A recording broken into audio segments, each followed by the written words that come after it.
Saudara, bisnis multi level marketing atau penjualan langsung marak kembali di tengah pandemi. Tak sedikit orang yang mencari pendapatan tambahan dari bisnis ini, tapi ternyata tak mudah menjalaninya. Nah, kami akan berbincang langsung dengan perencana keuangan Mitra Rencana Edukasi, Mike Rini Sutikno. Mbak Mike, selamat pagi. Nah, ini kita bahas MLM dulu, Mbak. Dasarnya dulu, MLM sama kalau yang jualan biasa tuh apa sih bedanya? Hai, selamat pagi juga Pak Kalis. Jadi MLM dengan jualan biasa ya beda ya. Kalau MLM itu kita memang tidak hanya mengandalkan penjualan kita aja gitu. Jadi kalau kita bisnis mau jualan, kita yang jualin terus langsung kepada calon pelanggan kita ya. Itu yang namanya kalau kita hanya fokus pada jualannya saja. Sementara kalau bisnis MLM ya, kita tidak hanya mengandalkan jualannya kita saja, tetapi kita juga bisa mengajak orang lain menjadi anggota grup kita, ya istilahnya downline, sehingga kita penjualan atau omset kita jadi semakin besar karena grup downline kita juga semakin besar gitu. Dan kalau di multi level marketing atau MLM itu sudah lengkap dengan sistem distribusinya, kemudian juga dengan support administratifnya, kemudian juga biasanya ada support untuk pelatihan kita sebagai agen penjualnya untuk lebih meningkatkan skill, misalnya skill salesnya kita, skill dan berbagai soft skill kita lainnya, sehingga kita bisa jauh lebih sukses berjualan dengan sistem MLM dibandingkan kalau kita hanya mengandalkan dari penjualan pribadi kita. Ada untuk cari cuannya dari penjualan, ada dapat juga dari bawahnya atau downline-nya tadi istilahnya ya Mbak. Nah, gimana caranya supaya dua-duanya bisa maksimal nih, dapat untung dari jualan tapi dari downline juga? Ya, karena itu biasanya MLM itu tidak hanya disebut bisnis yang sekedar aktivitasnya jualan, tetapi lebih kepada bagaimana kita bisa mengembangkan sebenarnya organisasi bisnisnya kita. Jadi lebih kepada people ya atau orangnya. Nah, di sini memang membutuhkan keterampilan kita untuk memiliki soft skill komunikasi yang baik gitu.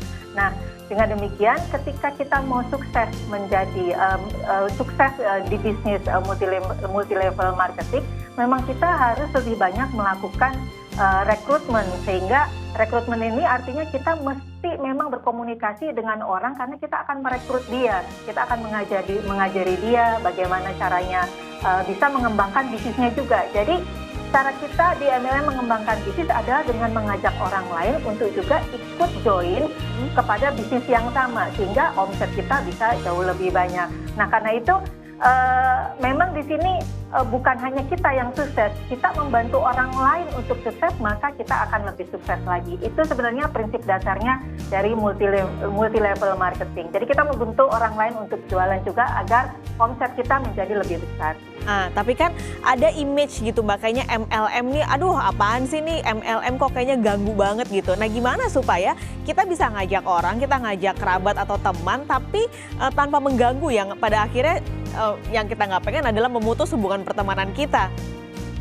Nah, karena itu memang kita sebagai yang mengajak memang perlu menyasar orang yang tepat. Kalau orangnya yang disasar tidak tepat, ya tentu level of resistance-nya itu besar gitu ya, karena dia tidak tertarik. Nah, dengan demikian sebelum kita melakukan rekrutmen, kita melakukan penjualan gitu, ya kita perlu tahu dulu yang kita sasar ini siapa.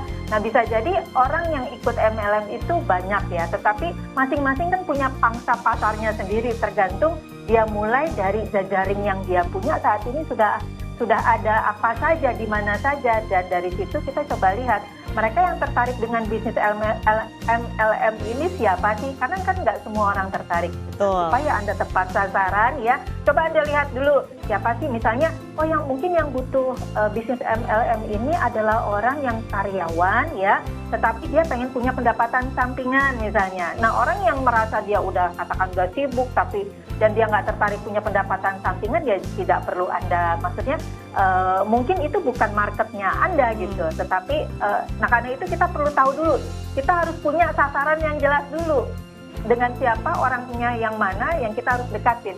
Kalau kita main deketin aja, nah biasanya itu banyak sekali terjadi penolakan yang nanti mungkin akan membuat Anda malah demotivasi ya.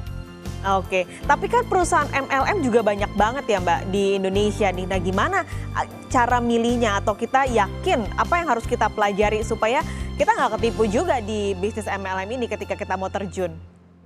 Nah, yang pertama itu pilih perusahaan MLM yang terdaftar di organisasi atau Asosiasi Penjual Langsung Indonesia ya, atau APLI. Yaitu di situ yang menjadi anggota memang ada ketentuannya, sehingga memang sudah satu resmi terdaftar, sehingga kalau ada apa-apa kita bisa melihat profilnya mereka gitu, juga kinerjanya mereka di website tersebut. Nah, kemudian juga pilih yang punya badan hukum yang jelas ya. Kalau badan hukum bisnis biasanya PT ya, perusahaan terbuka gitu, sehingga secara hukum pun kita sebagai anggota nanti terlindungi. Nah, selain itu juga dia harus punya sistem distribusi yang jelas. Sistem distribusi ini kan kita sebagai agen penjual nanti akan mendapatkan komisi dari penjualan.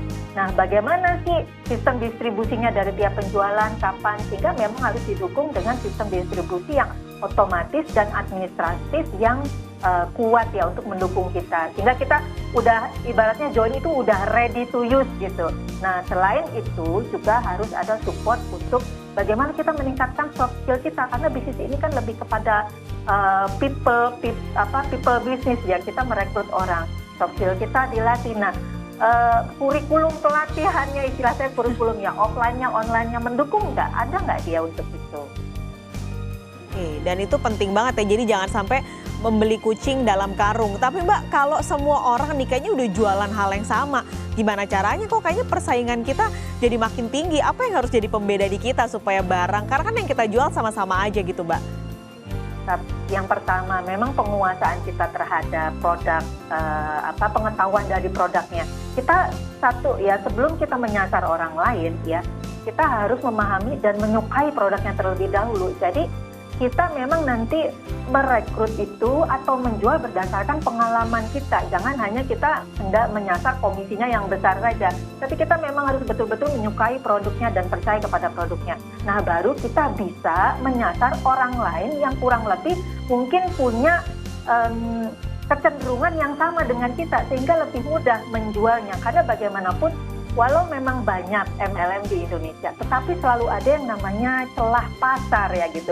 Masih ada orang, mungkin dia sudah pernah didekati oleh MLM yang lain gitu, tapi belum cocok. Mungkin memang produknya nggak cocok gitu. Mungkin dia nggak cocok juga dengan agennya. Tetapi selalu ada potensi buat kita untuk menawarkan sistem yang kita join, sehingga dia bisa join juga. Oke, terakhir nih Mbak.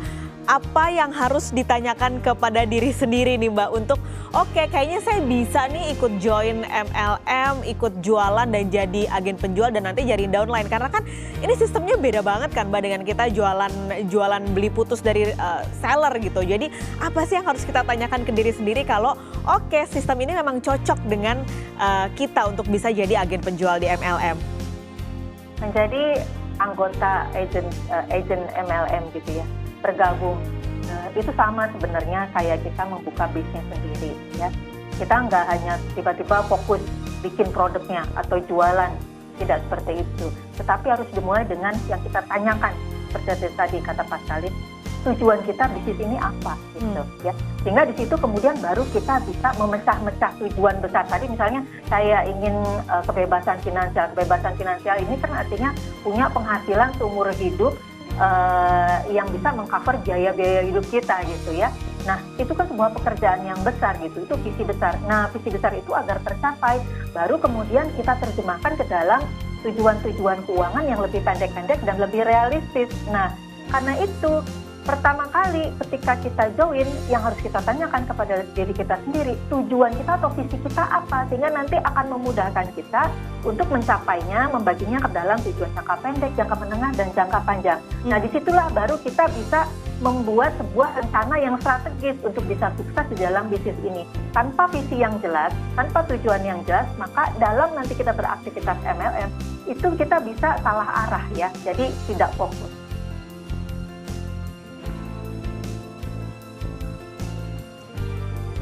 Oke, Mbak Mika, saya sampai terkesima karena itu bagannya ini banget ya, karena harus memang jelas banget. Jadi satu terakhir pertanyaan saya lagi, tujuannya harus ini nggak sih Mbak, harus ditulis gitu, harus kalau saya sudah masuk nih, targetin oke, sebulan ini harus sampai 3 orang atau sampai 5 orang atau pendapatannya harus sekian rupiah, itu harus nggak kalau kita udah nyemplung?